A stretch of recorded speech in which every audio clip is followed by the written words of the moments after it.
मानधनवाढीबाबत अंगणवाडी कर्मचारी संघटना संयुक्त कृती समितीच्या वतीने राज्य सरकार व केंद्र सरकारचा निषेध।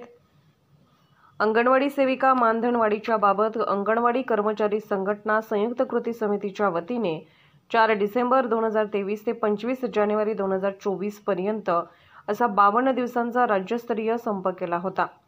25 जानेवारी 2024 ला IDCSचे आयुक्त अनुप कुमार यादव व आपल्या खात्याचे उच्चपदस्थ अधिकारी यांनी लिखितमध्ये मागण्या मान्य करण्याचे आश्वासन दिले होते। या आश्वासनाला 6 महिने होऊनही सरकारने अंगणवाडी सेविकांच्या मागण्याबाबत अजूनपर्यंत कुठल्याच प्रकारचा निर्णय न घेतल्यामुळे आज अंगणवाडी सेविका चांगल्याच आक्रमक झाल्या आहेत।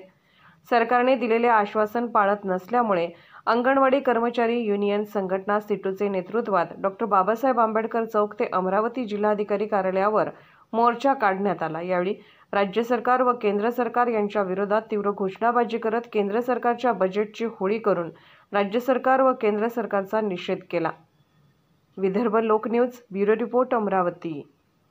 आज जो मोर्चा काढलेला आहे तो आमच्या सरकारला 3-4 वेळा निवेदन दिले तरी पण आमचं 26,000 किमान वेतन एवढी सुद्धा वाढ सरकारने केली नाही।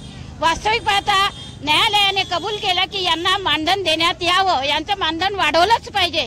तेवढं सांगूनही अद्याप सरकार ना केंद्र सरकार वाढवत आहे ना राज्य सरकार वाढवत आहे आणि एवढ्याले वर्ष 40 वर्ष नोकरी करूनही सुद्धा सरकार सध्या 1 रुपयाची पेन्शन सेविकाला द्यायला तयार नाही। नुसतं एवढे 40 वर्ष नोकरी केल्यानंतर फक्त 1 लाख रुपये म्हणजे पान पुसल्यासारखं सरकारने केलेलं आहे।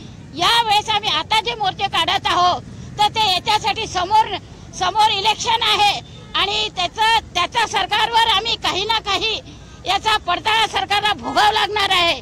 अन्यथा आम्ही साध्या लिंक वर्कर आहे त्यांचं सुद्धा सरकारने 15,000 मानधन केलं, पण अंगणवाडी सेविकांचं मात्र 10,500च मानधन आहे।